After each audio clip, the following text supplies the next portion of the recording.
So I was lucky enough to ride a Yamaha Tenere on this trip, and this is one of the heavier bikes that was on the trip. It's a twin-cylinder 1200cc motorcycle, and I was not sure how it would do in the backcountry, but that's part of why I wanted to take it out here, is because we sell a lot of aftermarket parts for this bike. We deal with customers, and I wanted to be able to tell them whether it's appropriate or not, and sort of what it was like to ride the bike on the trip. And I have to say, I was pleasantly surprised. The ABS is something that you cannot shut off on this bike, and I expected that to be a problem. I was really concerned about it. Not a single time in 750 off-road miles did I really feel like I needed to shut it off. The brakes were always there. It digs down through the gravel, it stops.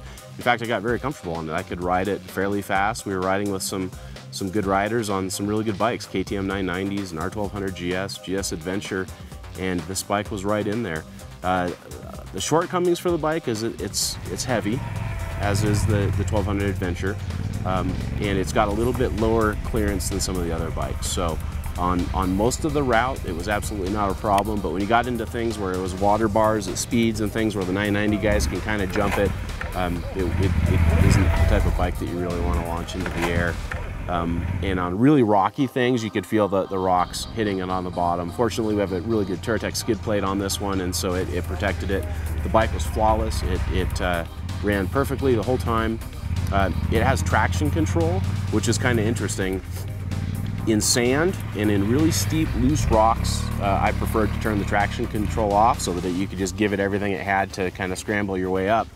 The rest of the time I left it in either the first setting or the second setting. The first setting is very limited wheel spin, so as soon as it starts spinning, it shuts off the power for a second. And on the second setting, it lets you spin the tire just a little bit. Those two settings I felt were really great for a BDR, because there's a lot of climbing and corners on gravel, and you're able to just give it as much throttle as you need, and it kind of meters out the power to keep that back end behind you. A couple of times I switched it off, and you can get the back end, you can lose the back end just like you can on a 990 or any other bike that doesn't have traction control. So I kind of like the insurance policy of having that on there. You could really ride aggressively without having to worry about losing your back end, and so I was pleasantly surprised.